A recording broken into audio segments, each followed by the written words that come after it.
Hey geeks, do you love comics, collectibles, and TCG? Well, here at Cardboard Cave, we have the place for you. Pass by Kapitan Granuja Comics and Games and find all your favorite geeky items there. Look for them at Facebook or Instagram or call them at 787-659-7003. A store blessed by Nicole Bolas. Hey, what's up, guys? I know we did this out of the blue. We're all here together due to the fact that we had a big, small little issue. But we're all here. Thanks for everybody that is joining us tonight. We're missing, like like always, we're missing one of us, but he'll be here. So don't worry about that. But today we have a lot of great topics that we're going to be talking about tonight. And starting off this, remember that you guys can follow us in our social media at Facebook. We're going to do a YouTube page to put all of our podcasts separately, and we're going to keep following us on this Twitch channel. So don't forget. Plus, you can listen to us at every available podcast format that exists. Oh, so you're depending on which one you use frequently, go ahead and you will find us as Cardboard Cave MTG or Cardboard Cave Podcast. So, from Mayagüez, we have Alejandro. Hello. What's up, Alejandro? It's all good? I have a Santa hat for those who can't see me and only hear me. I have a little Santa hat because I'm celebrating Christmas. Yeah, I have the Bit same early, but same sock, but oh, that's beautiful. Nice. I can't That's hang nice. it nowhere yet. And then we have JP. Sup? Hey, sup? Everything is good. I'm a little tired, but we're good. Then we have Manco PR12. John! Hey, what's up? What's up? I hope you're doing great, Manco. So it's been a great time for Magic the Gathering. Oh, we have thank you for the follow, Manco PR12. That you are amazing. I'm really sad that StreamYard does not have like the notification things to put it like completely in big. You know what I mean? So Yeah. sad. Yeah. But what can we do? So guys, let me put myself as a big picture. There you go. Then we're going to our first topic of the night. Oh yeah, money. Beautiful. Okay, guys. So we have this segment that we added like literally a couple of hours ago. Uh, so I hope you guys enjoy this segment. This segment is like going to be part of all of our topics, but the difference is that this segment will be when we like find something like last minute. Hey, this got announced a couple of days ago, or tonight, or today, and we need to talk about it. So, Secret Lair announcement. We all know that every Friday or Thursday, Magic the Gathering or Wizard of the Coast always makes like this little show that they talk about everything that is like upcoming, or sometimes they play arena or something. But to this time, it was a full Secret Lair announcement that a couple of artists are going to be joining the Secret Lair vibe, and they even presented an artwork of the card Nature Lore. Plus, we're getting another Secret Lair Ultimate Edition 2 with the standard flip lands of Rise Zendikar Rising. My bad. I was gonna say Rise of Zendikar. Then not only that, there's going to be an artist series of Joanna Voss. We have seen some cards of that artist, like the Thalia Secret Lair drop. That artist has had two Thalias that were drawn by that artist. And we're going to be having another artist series that we didn't get no preview of these next two artists. That we have one from Kaya and Phil Fuglio, and then Fiona Staples. Just in case if you guys don't know who they are, Fiona Staples is the one with the white card that looks like a character from Saga. She is the artist behind the comic book series Saga and between other art. And then um, the other two artists, Phil, they have made cards from past, very past Magic the Gathering sets. So, guys, what you guys think about this? 1 second. Whoop. Transition. Transitions, yes. I'm sorry. Today we have a craziness because everything bad happened today. But okay, guys. So you guys see this super extremely big announcement by Wizard of the Coast. Look at all these pretty beautiful things that we are getting. What do you guys think? Starting with JP. So I actually think this is pretty good. More reprints, more prints, more cards. We kind of discussed last podcast that the whole year kind of feels a bit empty compared to this year, and we speculated that Secret Lairs could, fill the gaps. And I'm seeing that. Yeah, I could see all those gaps being filled in with all these beautiful arts. Kind of nice that, I mean, it could have been better for the lands to be different lands, but kind of nice that there's more options for the cards that don't have already any other full arts or expansions. The arts are beautiful.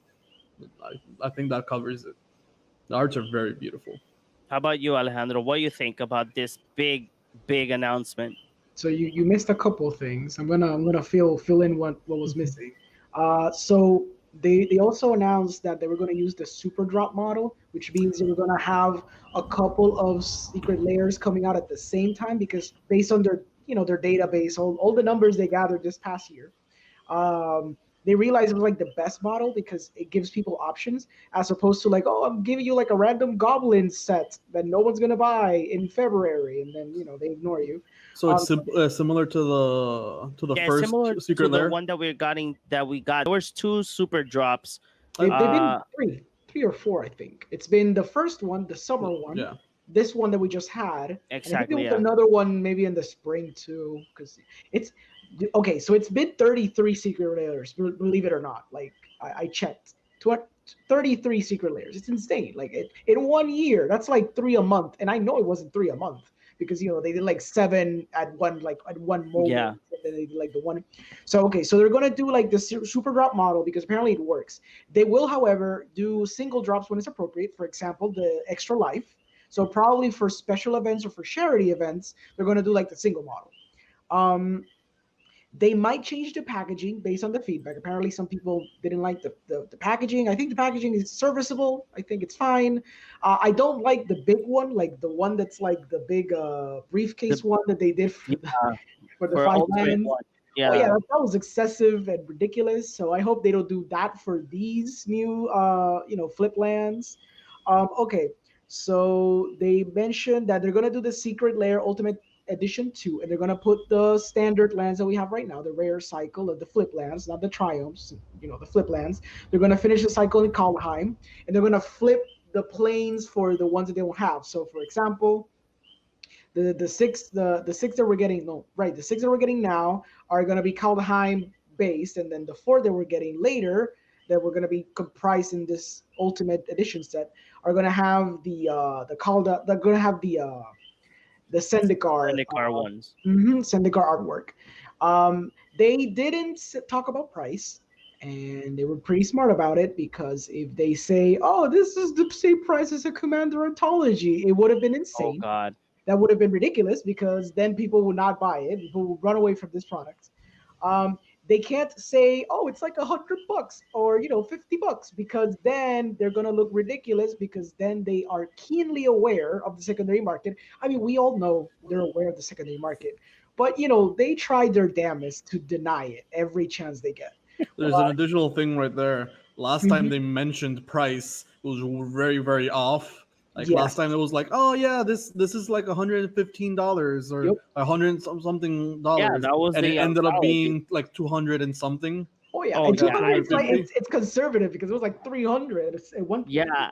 I remember. I remember that I Mhm. was one that said, "Oh, I'm gonna get it. Like I'm gonna get it." When they said the price, oh, I am not getting it. I'm not getting it.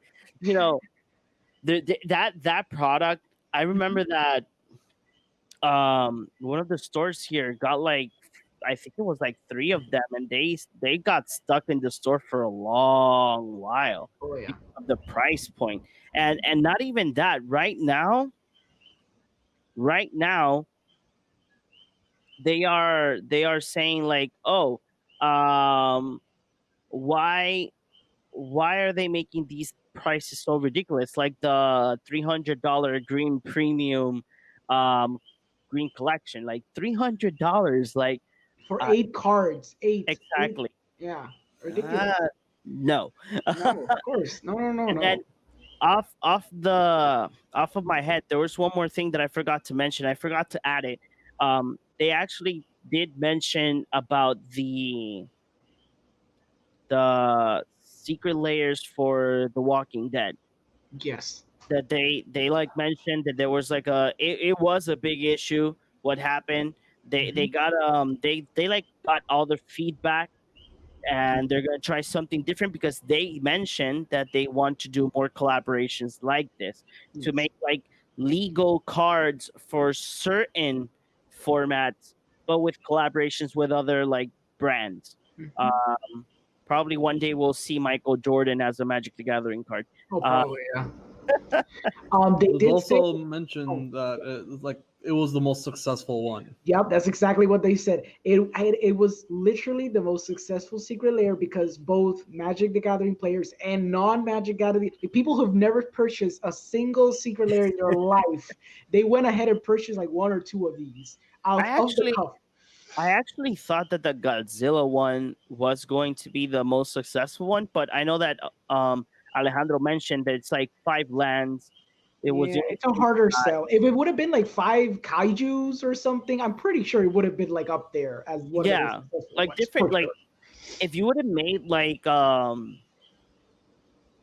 not art, but like if you would have put in like different pictures of like old school Godzilla and got 5 different cards, Yeah. and you can only get them in Secret Layer, Oh that yeah. would have sold a lot of Oh yeah. money. Oh yeah, that would have sold Bangbusters even more than Walking Dead. I feel like because Yeah. there's a lot of that's a big fandom, like that's a Yes, I gigantic one. actually do like the fact that at least the lands they're Mhm. Japanese, Oh so yeah. can't get the like if they let's say that from here and a couple of years pass and they want to do like the lands in non-foil Mhm. on a standard set. Let's say that they want to go back to a plains that dinosaurs are there, and they're like, okay, so we're gonna bring back full arts, but they're gonna be the Godzilla lands, but they're English and non-foil, so you Mhm. can't get them like foil. Um, that would be nice because then whoever got the secret layer has 5 unique Japanese Godzilla lands. Mhm. I am mostly excited. Then I'll ask you guys the same question. I am mostly excited for the artist from Saga to see her drop. I want to see what cards they're gonna give her to like make her own art. I've seen the art from the comic book Saga. Saga is a very popular comic book, guys. And again, mentioning comic books, that little plug that you guys saw a couple of seconds ago, Mhm.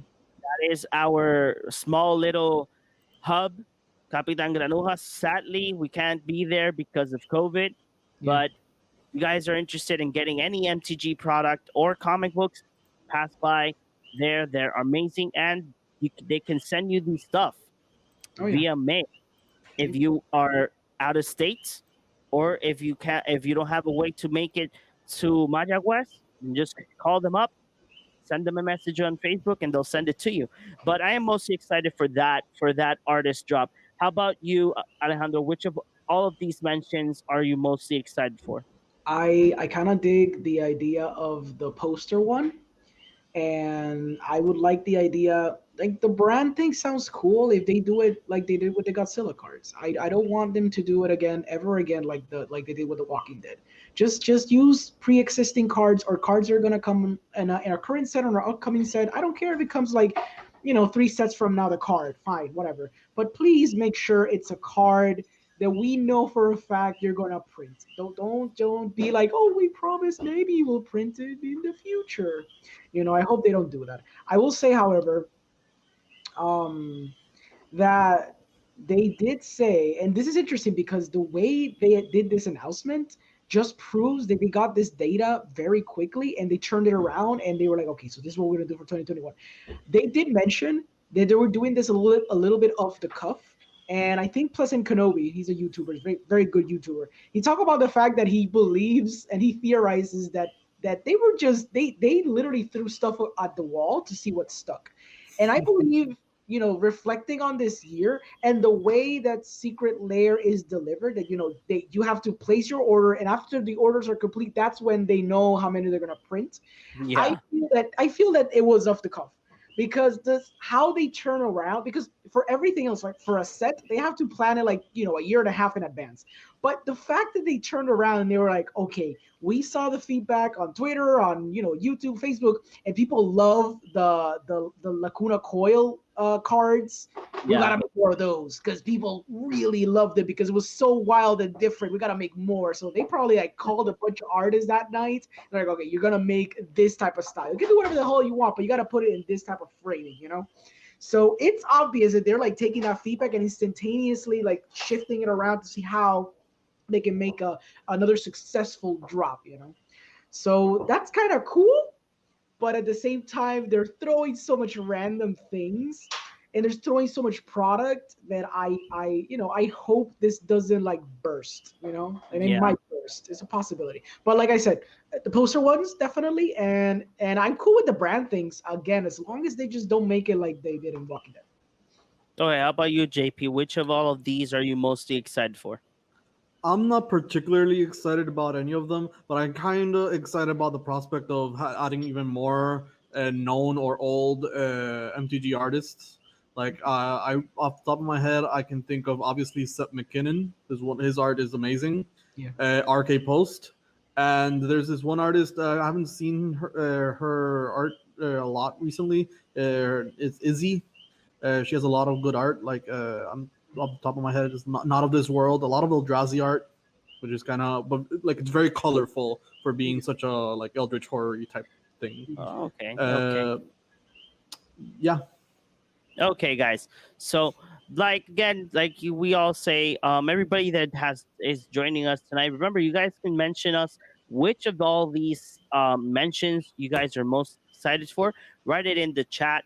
And if you guys have any other questions for us, like hey, like if you guys see something right now on Twitter or something that you guys, hey, look, what's your opinion of this? Just write it in the chat, and we'll go ahead and talk about it. So we're going to go ahead and go to our next topic of the night. Transition way. Woo! Transitions. So this particular one got me a little off guard, but again, it was something that it might happen, it might not happen. So there are rumors that Hasbro is potentially thinking about selling Wizard of the Coast. I forgot to put selling in my headline. That's what happens when you do copy paste a lot on old posts. But Hasbro is actually thinking about selling Wizard of the Coast, potentially. This is a rumor. There's still no known facts that this is actually happening. Probably when they added the numbers of like the quarter of their winnings, probably they were not that great. Probably there were, but hey, it happens. It happens. So, guys, what you guys think about this? Starting with Alejandro, what do you think about this? Do you think it's real? Do you think it's not? What do you say? It's so hard to know because it seems like they wouldn't sell Magic the Gathering because it's like a legacy thing, like Magic the Gathering is the card game. even though right now, because of COVID, because everyone's been closed down, because of Logan Paul, yes, Logan Paul is relevant. Hear me out. Like Pokemon TCG is exploded. Like everything that Pokemon prints now is selling out like gangbusters, which is insane. I believe the Pokemon Center in Japan had to publicly apologize to social media because they couldn't keep up with demand of the latest product that they had. It was Shiny Star V. So right now there's a TCG craze happening. I don't know if it's happening with Magic. I because Magic prints a lot of product, and they have a lot of different markets that they cater to, and a lot of different player bases, and it's so massive. While the Pokemon TCG seems to be based in either competitive side or collectors. That's kind of it. Like we have different, like we have collectors, we have players, we have casuals, we have a lot of stuff. It seems, however, that Magic the Gathering seems to be like a good product, like a good company for Hasbro. Even though they've thrown a lot of stuff this year, Commander Legends was a hit. Like it sold out everywhere. It seems a lot of the standard sets that had like a gimmick sold very well. It seemed like the Secret Lairs that were a hit, like The Walking Dead and such, did very well for them, and that's easy money for them. I don't see them selling because Hasbro makes this. They make Dungeons and Dragons, which is another solid property, and then they make toys. But people don't buy physical toys anymore. That's not a thing that they buy. Not as much as they did like in the 90s. So my assumption is like has to be one of the better brands that they have currently. So I don't think so. I don't think that they're selling them. Okay, how about you, JP? What you think about this potential sale of Wizard of the Coast? Okay, so I was reviewing the article. I saw it first again, and there's two things I particularly remember. Like Wizards of the Coast is not just Magic the Gathering; it is also Dungeons and Dragons. Dungeons and Dragons recently has had two large lawsuits. It was one Gale Force 9 suing them, and the authors of the Dragonlance books also suing them because they cut contracts. They just ended the contracts with like ahead of time. Okay. So that's a big red flag. Yeah. The past standard set, so how power creep has been keeping on going. The amount of product they're throwing, and the products that are related to Hasbro itself. Like we've seen My Little Pony and Transformers turn into other Magic the Gathering cards as promo cards for particular big events. And they've adopted that style into the new Secret Lairs. They've seen how much the collaborations can do, but they're trying like we've talked about this before about they're trying to squeeze out as much product as they can and as much collaborations as they can, and it kind of like when you think about it that way, kind of makes sense. But at the same time, it's a big speculation. It's very big. So I feel like it's a very big possibility, but it's also a very big speculation at the same time. Okay, so here we got Emma Rock is saying, además de Magic, ¿dónde está en su pick? No veo D&D. por D&D, D&D. D&D, mala mía. Magic D&D is on their pick. No veo por qué quieran vender. This is a lawsuit, like two big lawsuits because they cut the contracts in half. Like they just stopped. Like, oh yeah, the contract. I think it had 2 more years, and they just stopped. And they got sued because of it. It's Okay. just the same reason with Gale Force 9. They also sued Wizard of the Coast. Just So you think although it's more on the D&D, like Dungeons and Dragons side, you can also like start seeing it towards the Magic the Gathering side and how they've been pushing product so and so No, yeah. you start connecting the dots, and it kind of makes sense.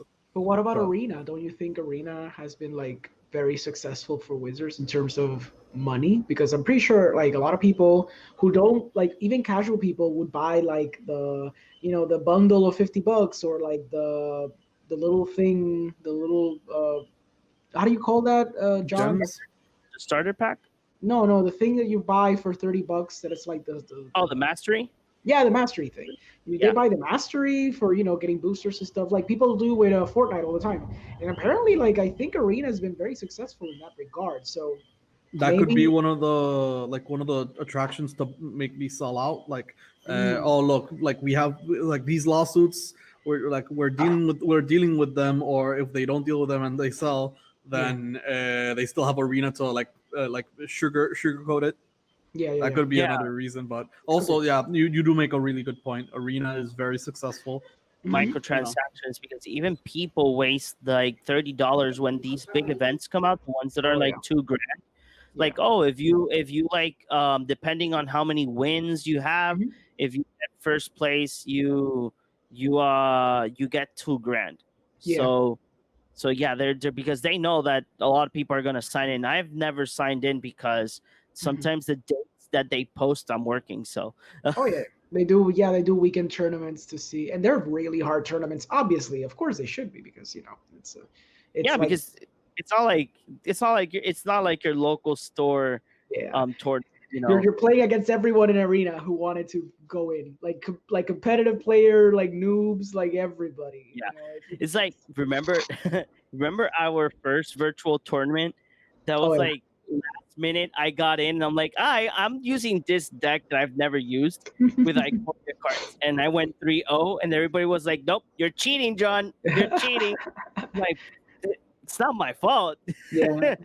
You just showed me. I remember that Carlos was the one that told me, okay, so the planeswalker, you use him to sacrifice the creature, and then you look for the agent of treachery, and then you Yeah. start stealing stuff. I'm like, Yeah. Oh. oh, now I understand. Okay, I win.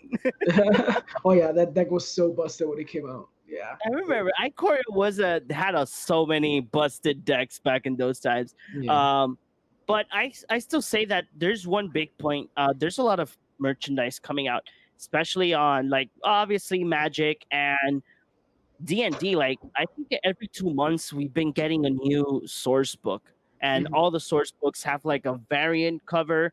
People look for the variant cover because the variant covers are nice. Plus this tie-in with Magic the Gathering. Mhm. Most of the new source books are Magic the Gathering lore based. So, and then now they're making like Magic the Gathering D&D figures that are already painted. So you just pick up a little box. I think that they're random, if I'm not mistaken, and you get a random little figure. I remember that when the first wave came in for the first source book of the guilds, they had a Loxodon because my character in the campaign that I was with, Gile, was a Mhm. Loxodon paladin, and I was sad because they were not. They were already painted. It's not that you pick up a little figure and you're like, okay, so I want to paint it this way as Yeah. my character. No, they're already painted and they already have like their poses and everything. So it's really sad that they didn't choose the route as D&D per se, that you just buy a little pack of 2 figures and you paint them yourselves. You have 2 different poses of your character and make it look as much as your character is. Okay. But this all depends on, how do you call it? It all depends on how the next quarter comes in terms of winnings. If they have a green, Mhm. probably this won't happen, but probably it might happen. Because Yeah. I remember, you guys remember, Pokemon was Wizard of the Coast, was part of Wizard of the Coast first. Yep. They From did. base set to, I think it's until Expedition Fossil. or something. No, no, no. It Guys, was a couple of years. It was a couple of yeah, it was years. a couple of years. It was Wizard of the Coast. Mhm. And those are the cards that right now they're like freaking expensive if they're Oh first edition yeah. and Mhm. if they're PSA 10. Oh yeah. Because if they're PSA 9, it's like something's wrong. I Mhm. know that it's something that Alejandro said is really true. Thanks to YouTubers that are not even part of the PCG community, Mhm. or they have been buying cards, buying graded cards, and the market has gone crazy. Yep. Like crazy. Like Pokemon is one of them that you can't find now. People are looking through their boxes looking for like first edition old cards, and they're like, hey, this is not a PSA 9 nor a PSA 10, but I got this beautiful shadowless base set first edition Charizard. Who's offering? Who let's start the offers coming in, Yeah. because they know that somebody's gonna like offer a shitload of money, Mhm. and they're gonna buy it. Yeah. So it's happening. The bad thing is that in Magic, the cards are so selective that we know that depending on the card that you have, unless you have a Black Lotus PSA 10, then or Okay. those lands, the dual lands or time walk, or everything of the power 9. If Mhm. you have PSA 10s of those, or you think you have a PSA 10 or 9 or whatever, because even I remember that I saw a time walk PSA 3 selling for like $700. Damn. PSA 3. So yeah, there's a market for this. Mhm. Okay, Emma Rock says here, in D&D they made a collab with even with League of Legends. Damn. I don't Knew- remember, but I think they did. Yeah, they did. They did. It's called Legends of Runeterra. Oh, okay. So the Oh, game. okay. Yeah, basically it was an expansion on the like an adventure. Right. Right. Okay. Oh, okay. Yeah. It's based off the card game, the League of Legends card game. Yeah. Yeah. Pretty yeah. Then Emma says they're expanding in every way possible. It is true. They have to. You know, the more adventures you say and do for D&D, the better. Then here you go. He has Emma goes again and said XQC is a streamer. Nothing about Pokemon. Today he was doing a box opening of Pokemon that cost him 150K. No. He has 150K people watching him right now. Oh, okay. Lo están viendo ahora. Oh, my bad. I Oh my thought that. god, that's Oh, insane. well, depending on what type of box he's opening, if it's a base set, yeah, Oh, yeah. that price is not incorrect. Yeah, no, that's true. It's basically that Right. expensive. Base set first edition box goes for like 250K or more. So yeah, Yeah, that's look, it's God. Logan Paul has been doing the Pokemon thing for a while. Penguin Z, which is basically Charlie, he's another big YouTuber. Yeah, critical. Most critical. Right, critical. He has several names. Oh yeah. Well, that guy, he's been opening like Yu-Gi-Oh boxes, Pokemon boxes, like crazy all this quarantine, and like everyone's like in a TCG craze. Yeah, it is.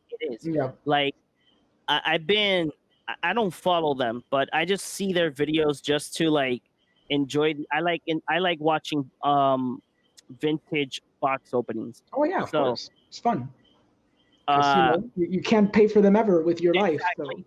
But I sometimes I go to Team Samurai, the big like Yo team, Yeah. and they open a lot of vintage stuff. And half of the when they open vintage, I'm like, okay, I know these cards, I know them.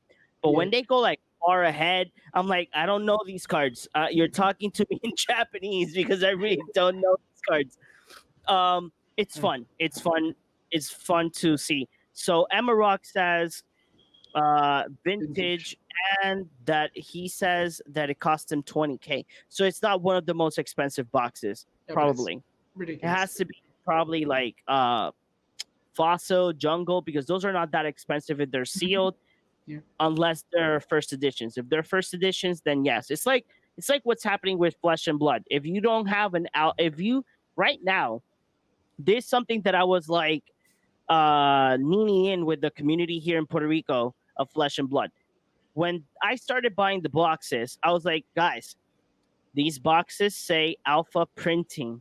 If you guys want to make your monies back or you want to invest, buy the alpha printing before they mention unlimited. Yeah. A couple of months pass and unlimited was announced. Right now, a Flesh and Blood first box, the Welcome to Wraith, is costing either 1.3K to Damn. 2K dollars if it's sealed, and booster packs are costing around $40 to $50 or more. Damn. And cards are, you know that we have our Black Lotus, the Moxes, so they have something similar. Mhm. So those they have only two for now. Those two, each one are going for 1.5 to 3K. Wow. Those are actually That's So pretty impressive insane. numbers. Yeah, yeah, those are big Like numbers. you could buy a box. Like if you buy a box and if you get one of those, then oh yeah, you're just set. yeah. Yeah.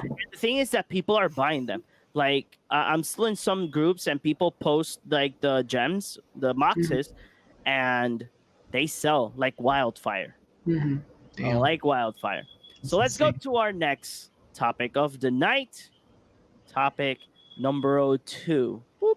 Transition. Oh my god. Transitions. Oh wait, what's this? What am I It's, doing? it's not the What? transition. Transition. No, yeah, but it's the main phase one again. It failed. Yeah, Transition. Transitions again. Let's see. Let's see. Let's see what let's we see. Let's get. see which one is this one. Okay, so we're There we going to go. this one. Wow, I fixed the this one. I don't know what happened here. Let me see. Okay, so before anything, I don't even know what happened here. Like really, I think maybe it's because I made a change. There we go. Okay, at least we have that one done. Okay, there we go. So, okay, guys, sorry for a technical difficulty. It happens. This is our first stream that the technical difficulties are off the charts. So, so guys, there is a craze going on where cards, even Commander Legends, when we all thought that this nightmare was gonna go away, but Commander Legends cards have the same issue that they get curly. These pictures right here are curly cards from the States. The most popular one is the one on the top, the ones that look like sleeved, because those are actual Commander Legends foils Mm-hmm. that they are curled up in sleeves. It's insane. And that is insane. Mm-hmm. The thing is that you guys see this craziness, and then you are like, hey, why is this happening? Why is this happening to these cards when Wizard of the Coast always says to us, we fixed it, but it's not fixed? So, JP, you had a lot to say about this, so you're taking the baton. Okay. Well, it was mostly due to the fact of the foiling process. They've always tried to fix it. I have a few cards right here. These are from the vault. They're usually double sleeved, but even the double sleeved are like very like I'm not doing anything to it. It doesn't look that through the camera, but it's very bent. So ever since the from the vault and their foiling process has been getting better, but it hasn't been perfected, and it's just mostly due to that process. I don't know what they can do towards it. Like they keep printing more and more foils, and like the premium versions, mostly every single time have problems with the foiling process. So I don't know what they could do towards it. So, I have a few old cards that have the same problem, but like they're very old. Like I have one card here from Rise of Eldrazi, and another one from Mirrodin Besieged. The most recent one I have is a promo Glorybringer, which is from Amonkhet, and even then, it isn't as bad as the current ones where we saw in the photo. So I don't know what they done, but maybe undo it. no, yeah, it's completely correct. How about you, Alejandro? What do you think about this craziness? So I just took two foils from my Commander Legends box that I had right here in my next to me. I pulled out two foils. We're gonna keep talking. It seems pretty straight now. We're just gonna keep talking. I'm just gonna put them on the table, and we'll see if it starts curling literally as we talk. We're gonna do that little, A science. little experiment. It's gonna be a little experiment. But I have seen a lot of the pictures, and maybe not in this set because I left them like in the box. I just took like the staples that I needed, and I literally left everything in the box. So maybe because they were all crushed up together, they didn't like foil up and go crazy. But I have seen pictures everywhere that the foiling is still a huge problem, and it's been a problem for a very long time. Like Wizards keeps telling us they're fixing it, they're fixing it, they're gonna fix it. They try new stuff, and there's like a set or two that it kind of works, and then they go back to not working. And then if it's not the foils, literally everything curls up, and it gets to a point that people complain when, for example, a Secret Lair has only a foil version, because then they're like, I'm not gonna buy that on the simple fact that it only has a foil version, because I don't want to get my cards literally curled up when I open the box, which has happened as well. Um, I don't know what they did. Like I understand cost cutting measures. I get it, because you're a company, you need to cut costs somewhere. They did something 5-10 years ago where they changed their way of making these cards, that screwed up the foils, and it's been happening since, like JP said, since From the Vault. But From the Vault was like a unique thing that only happened in From the Vault, and then the other cards would still be fine. But when you start having commons and just normal cards curling up, which admittedly doesn't happen as much anymore, there's a problem. And come on, guys, this is cardboard. Wizards, you could literally pay just a little bit more than like a cent a card, and fix it. It's curling up a little bit, actually. Just a tiny bit, actually. It's curling up a little bit. You can spend just a little bit more time on making sure that the cards have better quality to them and better quality control overall. There's many things you need to fix as a company, but if you're gonna make broken cards, at least make sure that they don't curl up when they're on a table. And we don't need to use like these protected sleeves, plastic ones, in order to protect even the most basic of our cards. Yeah, they need to step up. They need to step up. It's insane that it's been like, at least since I started playing again, that's been like 7 years. They still have this issue. And again, it could be an easy fix. I understand it might be a cost saving measure, and they keep like tweaking the formula, but they had the formula. They had it like 25 years ago when they started making these cards. They had it like 15 years ago when they kept making these cards. Because you look at old school Magic, like from 8th edition backwards, I feel, and all those foils do not curl up. Those old cards stay crisp. Like they don't curl up at all. So they had the formula. They just they changed it up. Yeah, they threw it away. They changed it up. They wanted to save money. I get it, but it's cardboard. They can go back. They can go back and they can try to fix it. So yeah. Yeah, the thing is that this is the funny part. The funny part is that I remember that in War of the Sparks, they were like announcing that they changed to a new company to make the cards, and even those cards get curled up really bad. And then I remember, like if it was yesterday, I had behind my, let's see, have it curled? It's kind of, yeah, it's getting there. It's curling up. It's literally curling up. Look at the curve. There's a little bit of a curve happening already, and a little bit of a happening down. It's curling up like like curling up like this. That's how it's curling up. Literally on the table right now. Yeah. I have two as well. I have two tokens right now that are like here. Yeah. I don't think that they're gonna curl up, but let's see. At the end of the podcast, I'll lift one and see what happens. But the interesting part is, like I mentioned, I have this little memory that on my set in the studio, when I turn on the other webcam, I had the two Secret Lairs from the ones that I got. The first two, that was the Godzilla one and the Thalia one. And I had the cards still inside the box. Then Carlos tells me, don't keep them in the box. They're going to curl up. And I'm like, nah, dude, they're like there. They're sealed. When I opened the box, guys, I don't have a Secret Lair here with me, but I can give you guys an example. Okay, let me go ahead and... So, this is a From the Vault. Yep. The From the Vault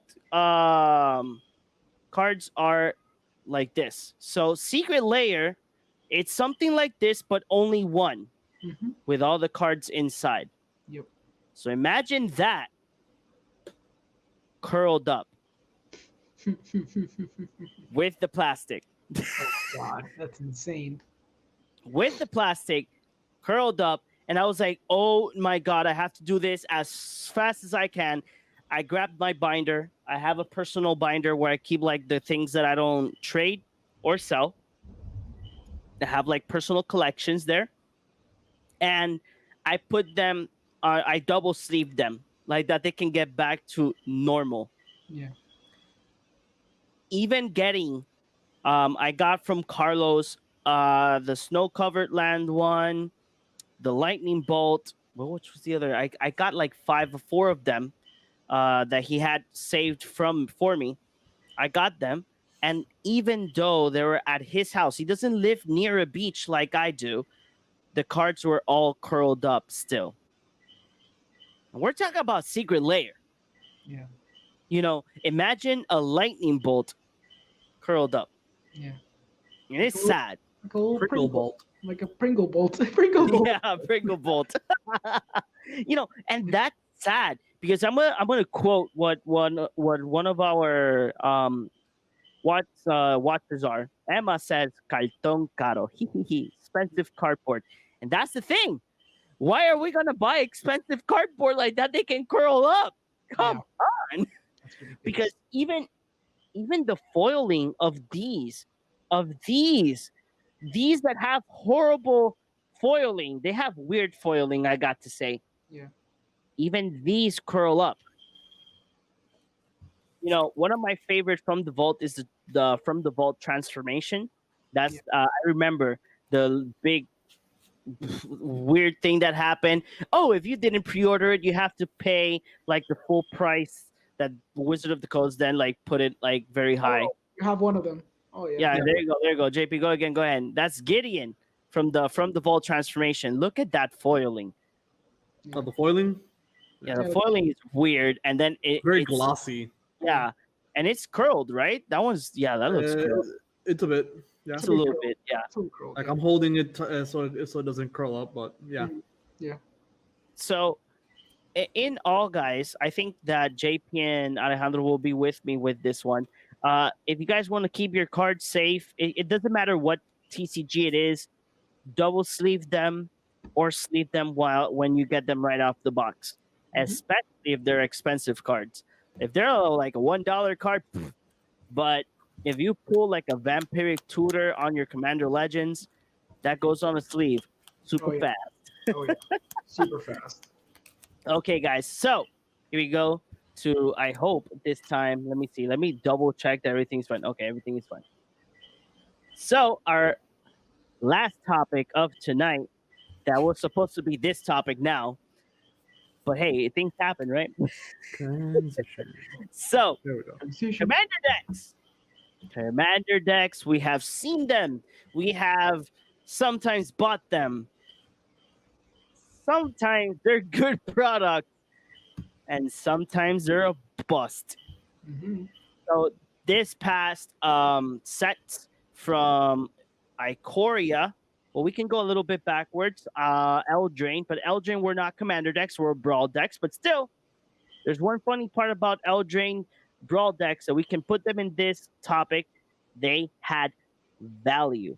Yeah. The important part about this is that these commander decks, sometimes we buy them because the commander, you can't find it anywhere else, but sometimes we want to take good value out of it. So we buy these commanders because, hey, we can make an extra buck. But these past commanders, that is not what's happening. And the question here is, are they good products, yes or no? So you guys see this. You guys see this. You know, starting with Alejandro, you know, we've been getting different types of decks. We got brawl decks on Eldraine. We had the 5 commander decks from Ikoria. I don't think that M21 brought commander decks. No, I don't it think was so. the set later, Zendikar, and now Commander Legends. Exactly, in Commander Legends, correct. But Commander Legends don't have standalone commanders, right? No, they do. They do? They do. They Yeah. they had two more decks. Yeah. Oh, okay. I didn't. I when I searched on when I was looking for like pictures, they didn't pop out. That was really weird. Mm. Um, So much but product. then we have the Zendikar Rising. Those two that are right there. Hmm. Sadly, Alejandro, what you think from Eldraine to now? Which ones you think were value wise good, or do you think that our viewers are better off buying their commanders in single format? Okay, that's a cool question because I've actually done both during the quarantine, so I can attest to all of Oh, this. wait, wait, Okay. wait, wait, wait, wait, wait. Hmm? Boom, knowledge. Ooh, nice. Okay. So starting from the Eldraine one, I got hyped for the Brawl ones, not because I wanted to play Brawl, is because the Brawl ones, I believe there That's a were lie. 20. You wanted to play Brawl. It would have been cool. Like I play Brawl on MTGA because it's literally the closest experience you can have to Commander. But if I can play Paper Commander, I'm gonna play Paper Commander. And we can because you literally just need a webcam or a phone and just a pretty sturdy little tripod thing. You're good to go playing Paper. Play Paper Commander. It's fun. It's not that hard. It's not that hard, guys. I know some people get scared because I gotta do like a big setup, and I was one of those. But you just use your phone, get a free app, set it up on like a little table, or just use some deck boxes to prop it up, and you have a setup. You're done. You're good to go to play on Spell Table. Anyways, so when the Eldraine Brawl decks popped up, I was very excited because it was cheaper than the normal Commander decks. Granted, it was 60 cards, but they had really good, potentially great commanders like Shaloon and Tulane. Shalane. I'm sorry, and Kobold. yeah, and the fairy one too. The dragon was the best one, obviously, but the I like the Esper one, the little fairy one. It was pretty cool. That was the Just first time. for example reasons, guys. I have one of them right here with me. Yeah, These were the Eldraine commanders. This yeah, is that one of was the knight. That was the knight, Sir Gawain, Herald of Ashvale. Yeah, that was the one that was basically for the tribal knight thing that they had in Thurable Drain. So they were great because again, it was like I think it was a $20 or $25 product. I don't think it passed 30 bucks. I It was think it But was I'm depending on the store Oh, because right, yeah, yeah, no MSRP anymore. But exactly, usually, right, it was 25 to 30. yeah, It wasn't 25 the to 30. 40. It wasn't the $40 that usually the commander decks are. So they're cheaper. Most of them brought a Shockland, which was great. And I know they only did it because it was a standard product and they needed a good land and they didn't have other comparable lands except the Shocklands at that certain point. So they had to stick a Shockland in some of them because they just knew. So they had Shocklands. That was a plus. That was great because one of the things I've always fought for is that the mana basis for most of these commander decks throughout history has been poor. So the fact that they had Shocklands, at least some of them, was one of the reasons why I bought like three of them. The second thing that they bought, and the second reason why they were so successful, is they introduced Arcane Signet. And people freaked out when Arcane Signet came out because Arcane Signet was talisman without any downside. It became basically an instantaneous staple in every single deck, for better or worse. And we can have the discussion of having staple cards in Commander like Soul Ring and such. But people went crazy. I went crazy because I'm like, oh my god, a a two-costed mana rock that mana fixes you with no downside. That's insane. Let's do this. So I bought three of them. I went insane. They sold out numerous times. Arcane Signet was like $15 and like drove the prices crazy. And it was scary for a while because then people thought, oh my God, what if they don't keep reprinting this Arcane Signet? We as Commander players are going to get screwed. Thankfully, if I'm not mistaken, in Ikoria, they reprinted the Arcane Signet, which started to drive price down. And we know because we have Commander Legends, now Arcane Signets are like a penny, like one a penny or whatever. Like they're so cheap. Oh, Um, Arcane Signet has a full art in Commander yeah, Legends. it does, and it's like $2 or $3. Like they're so cheap, and it's great. It's great for us because we needed a reprint quickly of these things. Oh, and also the Brawl decks also came with Fable Passage, which I love. That's a side note. I love as a standard land. I love that we have Fable Passage, and I love that Wizards has embraced Fable Passage as their standard land that you can keep reprinting and they don't feel bad for reprinting it, because it mana fixes you. Like if you're a turn 4, it actually is an untapped land onwards, and it's pretty good land to have on your budget commander decks. So whatever. When the Ikoria decks came out, they went back to the $40 range. They made 5 of them. They made them themed with Ikoria, which is the thing I didn't like, because Ikoria, it has cool themes like mutates, and I don't even know the other ones, but I particularly didn't like it that much. I thought it was actually detrimental to them to be so locked in on the plane, because it limited like the possibility of free flowing creativity, because they were stuck on theme. I actually did my experiment and I bought one deck, and I bought a commander from another deck, and then I made the deck with the other commander, and I crack open the commander deck that I got. There was a Jeskai one, but by the way, I'm a filthy blue player, so as you all know, I just bought it for the Fierce Guardianship. Yeah, is it Fierce Guardianship? I think it's Fierce Guardianship. The Yeah. the blue free castable negate. That's basically, I literally just bought it for that. I'm not gonna lie, and then I chucked the deck away. Literally, that's what I did. I don't even know where I put those cards. Um, I then I got the little commander, the one Tayam, not which is not the face card of his actual deck. His actual deck is basically a keywords matter deck. That was the commander. Tayam was one of the cards inside of it, but I liked it so much because it was a weird like Absam reanimation thing, and I kind of like that idea. So that's why I bought him alone, some of the key cards from that deck, and then I bought like singles, and I actually constructed my deck. So I had like a little bit of both. So in that regard, it it it, I would have said back then, buy the deck, because it was a little difficult to get all the pieces. And even though I saved a little bit in terms of what I got, what I needed from that deck specifically, from what the deck actually costs, the mana base my mana base in that deck is horrible because I didn't buy that deck. So even though I criticize the mana bases of these decks, for the most part, at least they're a starting point. And if you literally don't have anything, then it's a good starting point. And these are colors I usually don't play because they're not blue. So I would have benefited from having bought that deck in retrospect. But I say that if I didn't see the decks that we have released now. So as a whole, those decks in Ikoria, I didn't like them that much. They were $40. They didn't have really amazing reprints. They have some pretty good reprints. And thankfully, thanks to the free castable cards, they drove the price up of some of those decks and some of those cards. Like obviously the Fierce Guardianship and the swatting one. There's that red one where you can basically redirect for free.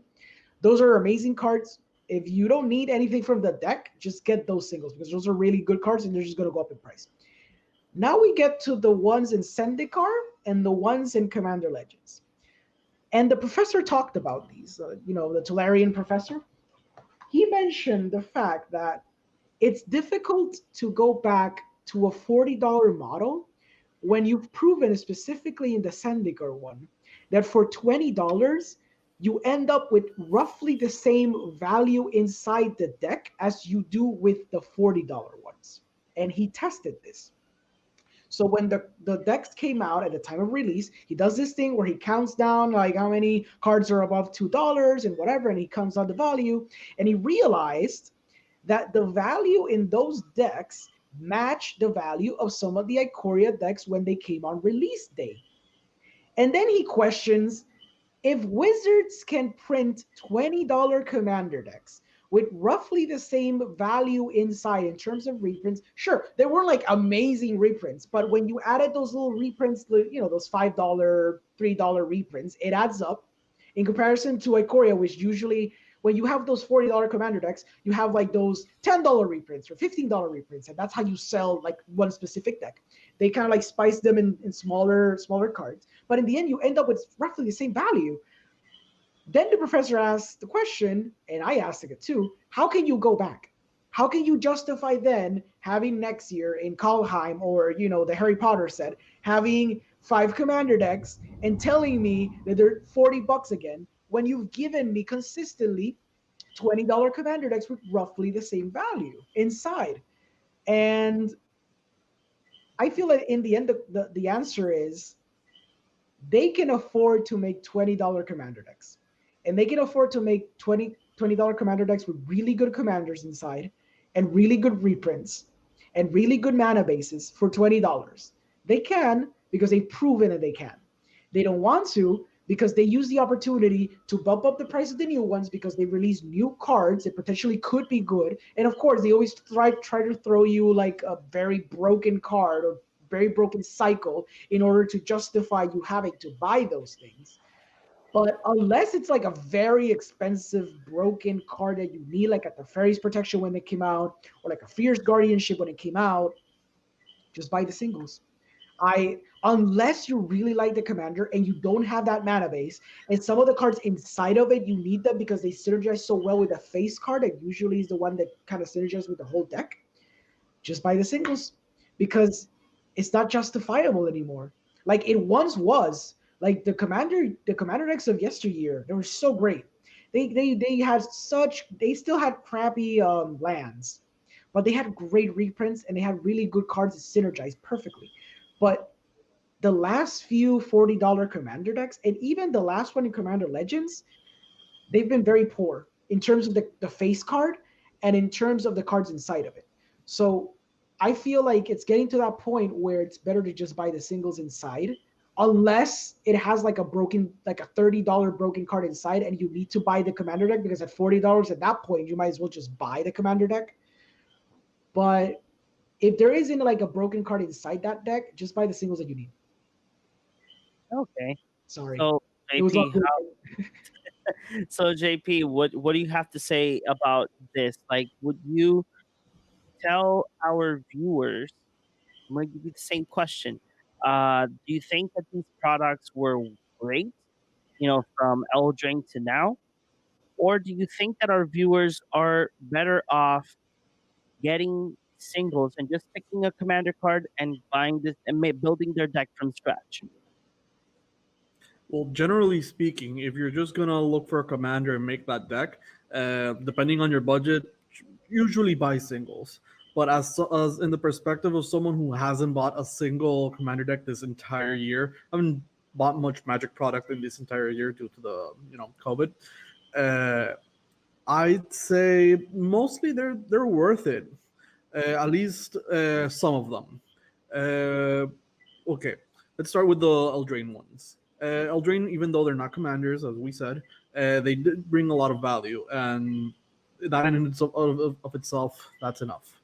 The Ikoria ones, even though the price and the value of the cards is very similar to the ones in Zendikar Rising, I feel like the Ikoria ones are worth it, mostly due to the fact that they're just full-on commanders, unlike the Brawl ones. Generally speaking, I've bought, I think, 5 commander products on commanders in total my entire my entire time of playing Magic, and even if you don't use like the cards immediately, cards have like the value and their use later on in different decks. I had my first mono white commander was from the Commander 2014, and I also got the black one, and I ended up combining them and ended up making an Orzhov deck, white black. The inherent value of the cards, like just having them, does affect, and like even though you could just buy other singles, sometimes just having those cards, oh look, I can make this, like in terms of a power scaling from 1 to 10, I can make this deck level 4, like a number 4, and this other deck, which I do invest a lot of money in and I do invest all the singles in, is a 7 and 8. Like it really does depend on what you're going to use them for. The Zendikar Rising ones, in comparison to the Commander Legends one, is very telling of the price, like Alejandro said. But also, like, it's really difficult to see what direction they could take it in, because when you compare the Zendikar Rising ones, there's very good value. But when you compare when you compare them to the Commander Legends one, it's very poor value. Like all 3 of the commanders, like in Ikoria, Zendikar Rising, and Commander Legends, the two of them are comparable. One of them is not, being the Commander Legends one. So taking that further on, when Kaldheim comes out with the new commanders, or like the Strixhaven, like, are they going to follow the same path as making them $40 commanders with similar value as the Zendikar Rising one, which means it should be $20, which doesn't justify the price. So another way they could justify the price is just reprinting better cards. Or are they going to follow the Commander Legends one and look at the Zendikar Rising as in, oh, okay, so if we print $20 ones, other than the price is more accessible, we don't have to reprint or print that good of cards, like, or like make new cards that are as good, because the price won't justify it. And really, like, they're good if you want like if you want cards. For a newer player, these are amazing, but if you already have cards, it also depends on what type of deck you want to make. So you gotta Oh, see. yeah, like it makes sense. So it is true. Like guys, like look, so these products were like all of like JP and Alejandro mentioned. Some of them were okay, some of them were great. The brawl ones, even though they're not commanders, they were really great in terms that if you didn't want to play brawl, you could buy these decks, get the value out of it, plus you could build commanders. Like example, I have the Knight Tribal Equipment commander, or you can pick your own favorite card in Magic. Obviously, it has to be a legendary or a planeswalker that says under it this could be a commander. Even though, if I'm not mistaken, probably I am. I think that the ruling for planeswalkers, they can be commanders already, right? No, no, no, that hasn't happened yet. No, no, no. They Okay. still have to be under the card. It has to say this could be your commander. Yeah. Because I know that there is if your play group that we can talk about this in the topic in the future. Mhm. If play group is fine to have you have your planeswalker as the commander, even though it's not, then that's all depends on your play group. We can talk about that in one of our episodes. But in the end, if you guys want to build your commander from scratch, it's fun. Two, you can do your research and you can find great commander list, or friends can help you out. I remember when I was building a long time ago, my first commander that was Scion the Ur Dragon. Why did I have to pick the most expensive commander by that time? Don't ask me why.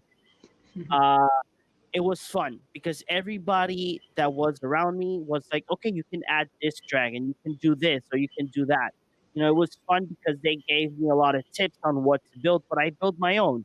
And I remember that that was only like, hey, well, John just pops out big dragons whenever he wants to. Um, it was fun. But still, like, it depends on your how you play, what type of play style you like. You like aggro, or do you want to like be that person you have to ask every time, like, hey, can I play? No, we have to do that with Alejandro every time. Like, can I play? Like, has to. No, No, no. it's like yesterday. Yesterday we didn't stream, guys, but yesterday was fun because one of our friends, Carlos, I wanted to cast Golos. He's like, no, counter. I'm like, we're not even like in turn 5 and I'm already being countered. Yeah. Come on. But it was fair because I had like 10 lands already on the field on the game. Yeah, So it's really great. I think that I am with JP and with Alejandro. They Wizard of the Coast has to find a way to get these commander decks if they want to get them back at 40. There should be good reprints. But if they want to leave them at the $20 range, well, then reprints are necessary, but they don't have to be that expensive. I got to open the Rogues one before release, thanks to Capitan Granuja. They sent them the product beforehand. I got to open them. They were in Spanish, sadly. so I did not understand half of the things that the cards do. Not because I don't understand Spanish, it's because the Spanish that Wizard of the Coast uses is really weird, Yeah. and destello, you know. But still, like I saw the rogue one, it's a great base if you want to make a tribal rogue commander. But it's not a commander that you would be like, okay, I got this. Let me play with my friends, because you're going to go against tier 2 or higher commanders, and they're going to destroy you unless they have bad hands and they play turn 1 Soul Ring and no land. It's fine. But it happens. Yeah. It does.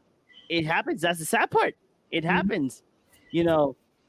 But in the end, guys, if you have a great play group or you want to test out a new card game, I would not tell you to go to standard. Standard is pretty expensive. When you start doing the numbers, it's pretty expensive. Even if you buy them in singles skyrocket in pre-order season because people buy cards sporadically. Yeah. Commander, Brawl are these formats that you can like get in. Brawl, well, obviously it's standard card, so card change. But what's Commander? Commander, the format doesn't change. There are ban cards depending on the style or ruling that the play group or store is playing. Hmm. But either way, it's fun. You meet new people. The play groups that you can join will be great, or probably they won't be that great because you will always have that powerhouse player that like turn 3, oh, I go infinite, I win. But it's a fun format if you guys want to try it out. But I think that's all of our topics, guys. I thought that we were gonna take longer. Like we're missing one person. Yeah, we're missing That is true. Yeah. We're missing Chris. Chris sadly couldn't make it due to some Card our problem. issues. I hope that he could solve it. I haven't checked our chat, so I really don't know if he did. But before we start saying our goodbyes, I have the cards here, and they don't look that curled up. Hmm. Let me check mine again. These No, are mine curled up. Zendikar Rising tokens. Mine curled up. Not gonna lie. Yours did? Look at that. Curled up. It's a little curled. I know that if I put them in my table right now, the Goblin Construct one, you'll see that it's like a little bit Mhm. bent. Oh Yeah. wow! Oh wow! I didn't even realize when What you're happened? like when you're holding them, they don't look that bent. But I just put it on the table. and- Yeah, Yeah, that's put what I'm them on the saying. table, they're like, So, on my table is a little bit like a curve. That's what it's I'm like a saying. little bit like Yeah, this. Yeah. It's a little curve right now. That's what I'm I saying. usually just have them in sleeves. I didn't realize that. Yeah, I have. The thing is that when I got my box of Zendikar Rising, the collector, the collector one, I kept the tokens because sometimes you need tokens, and sometimes you lose them, and I just keep them in the box. Mhm. Especially, that's one thing we all can agree that when you have that specific commander, and it does so many tokens, you have like a stack like this of tokens, just Yep. of tokens. Yep, I do. And me that my commander is with planeswalkers, you have a sack of dices. Very important. Dices are always important. Well, let me see. We got a message. No. It's a private one. No, we're not gonna talk with no. No. We're not touching that. We're touching that. Oh my god. So Alejandro, where they can find you? Tell us. You can find me at the Movie Guy podcast. It's the Movie Guy on Facebook, on YouTube. I think he is on Spotify too. We talk about movies. John is also there with us. He's one of the co-hosts. You can also find me here, and you can also IMDb me because on the side, my livelihood, I am a filmmaker, so I make movies. That is completely true. How about you, JP? Where people can find you? You can find me here every Saturday on Cardboard Cave and Cardboard Cave MTG on Facebook. Oh, JP with the plug. He's like, Mhm. "That on your face." Boop. Well, guys, remember you can find me as well here in Cardboard Cave every Saturday at 9:30. Pass by our Facebook page. As well, we put memes. We put our podcasts when they're up live on YouTube and or podcast or our audio format. Like that, you guys can listen to us if you didn't get to join us here on Twitch. And we are. I hope that tomorrow we will have that the YouTube page open. There we're gonna be uploading all of our podcasts, the first two episodes and this one, and then I will be seeing if there's any like funny moments like today that there was a lot of technical difficulties and clip them and just put like edit it very nicely for all of you. And if you guys, there's something I was going to announce the past um video, I mean live. If you guys have any topics or you guys have anything that you guys want us to talk about, let it be the three of us or let it be all of us, please. You can send us a message on Facebook or on any of our social media. We actually have, if you go to our podcast format, Anchor has a message system. So if you guys have a topic, you guys can actually send us a message and say, hey, talk about this, and we will go ahead and add it to our listing if we're missing a topic or if we want to add it. And whoever does, we will shout out you on our live programming. But nothing, guys, thank you for every time. Join us tonight. And nothing, we'll see you guys on Monday on YouTube and tomorrow on the audio format. So see you guys in the next one. Hey geeks, do you love comics, collectibles, and TCG? Well, here at Cardboard Cave, we have the place for you. Pass by Kapitan Granuja Comics and Games and find all your favorite geeky items there. Look for them at Facebook or Instagram or call them at 787-659-7003. A store blessed by Nicole Bolas.